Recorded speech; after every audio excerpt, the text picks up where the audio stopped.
Migration. It isn't just some modern trend, right? It's literally one of our oldest, most deeply rooted survival strategies. But today, in this explainer, we're not just looking at the basics of why people move. We're unpacking the profound, incredibly high-stakes reality of doing it when you hit that pivotal age of 40. Let's get right into it.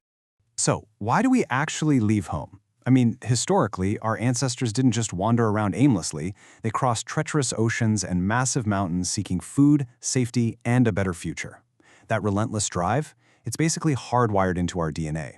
But here's the thing. The reasons we pack up our entire lives change drastically depending on what stage of life we're actually in.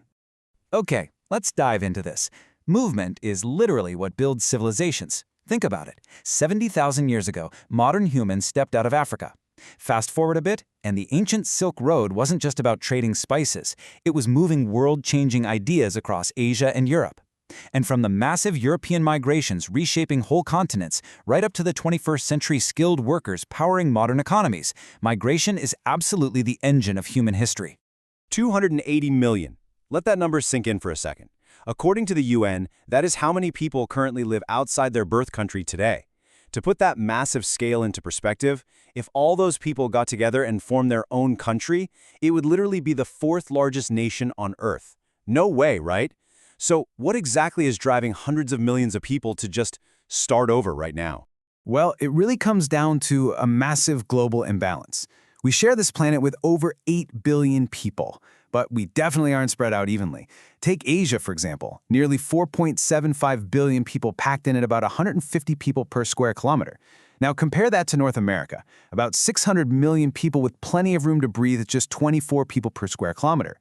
The reality is, basic things like opportunities, safety, and infrastructure are incredibly unequal across the globe.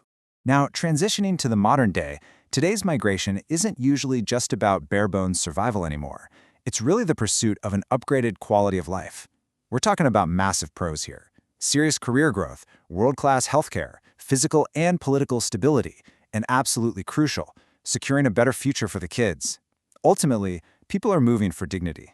And this brilliantly illustrates the real-world choices people make. Let's compare two totally different places, Dhaka and Montreal. Dhaka is energetic, it's resilient, it's booming with over 9 million people, but it struggles with severe congestion and has a safety index of just 37. On the flip side, Montreal offers world-class universal healthcare, clean air, and a really high safety index of 65. But, that safety comes at a serious cost. Rents can be quadruple the price, and you have to survive those famously brutal, freezing cold winters. So it is a massive, life-altering exchange. On one side, staying in a developing nation might mean keeping your familiar cultural roots and enjoying affordability, but you're constantly living with daily infrastructure hurdles and safety risks. On the other side, moving to the developed world gives you that strong safety net and elite job prospects, but you trade away your familiar environment for much higher expenses and very often a deep, deep sense of isolation. And this is exactly where the psychology takes a heavy turn. Look, moving in your 20s is an adventure, right? You're out there finding yourself. But picture an international student who is 39 or 40 years old. Imagine them sitting all alone in a library on a freezing winter night, studying late, trying to completely reset their career in a second language. The research paints a really vivid picture here. These mature migrants often face severe loneliness, stubborn language barriers, an intense cultural shock, and this profound guilt toward the family they left back home. So the crucial point is this. At 40, you are no longer chasing dreams. You are calculating risk. Making this massive move later in life completely shifts the dynamic. You are constantly asking yourself, can I rebuild my professional relevance? Will my kids actually adapt? Is this huge sacrifice even worth it? Hanging over every single late-night study session is this heavy, persistent fear of failure. We really have to be impartial about the harsh truths here, too. Moving to a developed country isn't some magic fix. Migrants arriving today often run straight into severe housing crises, rising inflation, and massive immigration backlogs. A lot of folks expect a fast track to success, but the reality upon arrival is often a fiercely competitive job market, deep social isolation, and widespread mental health struggles. The climb is just a lot slower and harder than expected. So, who actually makes it? Long-term success as a mature migrant isn't just about being the smartest person in the room. It's more like being bamboo. You have to bend without breaking. It takes extreme adaptability. Yes, you need strong language skills and strategic financial planning, for sure. But above all, you need deep emotional resilience to completely rebuild your professional relevance and social network from absolute scratch.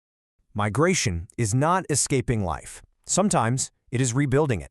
Just let that sink in for a moment. Every single person who packs up their entire existence and moves across the world carries this invisible luggage of hope. They aren't just running away, they are attempting one of the most courageous acts imaginable, reconstructing their life and their family's future from the ground up in a completely unfamiliar land. So where can you build a meaningful life? Some folks find absolute peace staying close to their roots. Others only find their true purpose by risking literally everything to start over at 40.